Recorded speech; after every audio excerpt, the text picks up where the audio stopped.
से भिक्षा लेकर खाते हैं। उन्होंने कह दिया कि गाय माता का की कृपा है।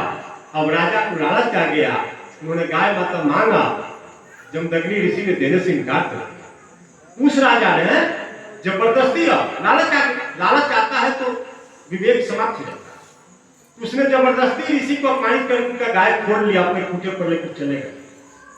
वे रोने लगे। बाद में परशुराम जी आए, पिताजी से पूछे कि क्यों रो रहे हैं, ऐसी ऐसी घटना। परशुराम जी को क्रोध आया, जाकर उस राजा से युद्ध की, अपनी गाय छुड़ा ली। अब उस राजा की जब हत्या हो गई तो उसके समर्थन में और राजा लोग आ गए। यही क्रम 17 साल चलता। तो कहने के लिए तो कहा जा सकता है कि नहीं गलती राजा की थी, लेकिन अगर परशुराम ऋषि अगर क्षत्रिय के विरोधी थे तो राजा जनक क्षत्रिय थे कि क्या थे? क्षत्रिय थे।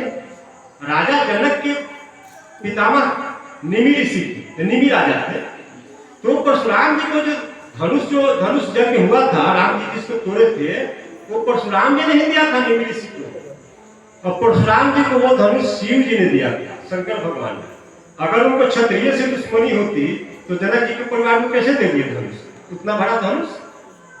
उनको शत्रुता कहाँ थी? लोग कहते हैं कि जब परशुराम जी को मालूम हो गया कि कर्ण क्षत्रिय है तो उन्होंने उसे शाप दे दिया कि हमारी सिखाई विद्या तुमको असली समय पर काम नहीं आएगी, क्योंकि वो जान गए कि ये क्षत्रिय है।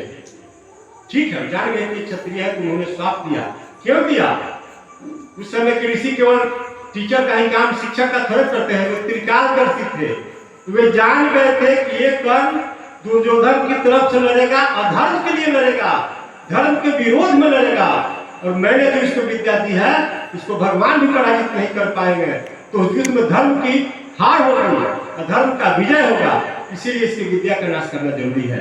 उन्होंने धर्म की रक्षा के लिए वैसा किया, अपना अपजस लिया, धर्म की रक्षा के लिए ऐसा किया। ये बात थोड़ा हम लोग को समझने की बात। उसी तरह से ये दूसरा उदाहरण है। तीसरा उदाहरण हम दे देते हैं कि द्रोणाचार्य ने एकलव्य का अंगूठा कटवा लिया, क्योंकि एकलव्य शूद्र था। एकलव्य जब धनुष विद्या में सबको पराजित करने लगा, वहां द्रोणाचार्य जी पहुंचे और पूछे कि बताओ तुम्हारे गुरु कौन है? तो देखा कि द्रोणाचार्य की मूर्ति वो बनाए हुए थे कि मेरे गुरु तो यही है। तो बोले कि तुम्हें मत, हाँ मैंने आपको गुरु माना है, और आपको गुरु मानकर ही मैंने अपना अभ्यास किया है। तो गुरु अगर साक्षात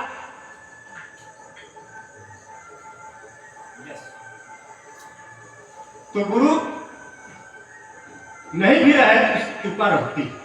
द्रोणाचार्य की कृपा थी उस पर। तो द्रोणाचार्य ने कहा कि अच्छा अब ये बात बताओ, तुम अपना परिचय दो पुत्र कि तुम कौन हो। तुमने मुझे गुरु तो मान लिया, बहुत अच्छी बात है, तुम हो कौन? ये बात कोई नहीं जानता था कि एकलव्य कौन है, अभी भी कोई नहीं जानता। ये महाभारत के श्लोक में लिखा होगा। तो उसने अपना परिचय दिया कि हे गुरुवर, मैं जरासंध के सेनापति का पुत्र हूं। ये सुनते सुनते जो द्रोणाचार्य को उसके प्रति प्रेम उभरा था, उनको घृणा भर गई। वे जान गए, वे त्रिकालदर्शी थे कि जरासंध तो भगवान कृष्ण से युद्ध करेगा उनके विरोध में, तो उसका सेनापति जरासंध का सेनापति जरासंध की तरफ से लड़ेगा, और सेनापति का बेटा अपने पिता के ही तरफ से लड़ेगा। तो ये लड़का भी भविष्य में भगवान के विरोध में लड़ेगा, अधर्म के लिए लड़ेगा, धर्म के विरोध में लड़ेगा। इसीलिए इसको युद्ध के मैदान से हटाना जरूरी था। इसीलिए कहा कि तुम मुझे अंगूठा दान करो। तो हमारे जितने भी ऋषियों ने अपजस लिया है, तो जात पात की बात नहीं थी, धर्म की रक्षा की बात थी, और धर्म की रक्षा के लिए कुछ भी किया जा सकता है। इसीलिए हमारे शास्त्र में श्लोक है जो पढ़ाया जाता है कि अहिंसा परमो धर्म है। यह आधा श्लोक है, आधा छुपा दिया जाता है, आधा उसका है कि अहिंसा परमो धर्म, धर्म हिंसा तथैवच। अहिंसा बहुत बड़ा धर्म है, लेकिन धर्म की रक्षा करने के लिए हिंसा करना उस अहिंसा से भी बड़ा धर्म है। धर्म की रक्षा के लिए हिंसा हो सकती है। इसीलिए राम जी ने हिंसा किया, कृष्ण भगवान ने हिंसा किया, शंकर भगवान ने हिंसा किया, दुर्गा जी ने हिंसा किया, विष्णु भगवान ने हिंसा किया। किसने नहीं किया? धर्म की रक्षा की, अपने में नहीं की। तो इसीलिए हमें धर्म के प्रति मैं धर्म के लिए हम सबको जागरूक होना चाहिए, और इतना ही बात रखकर हमारे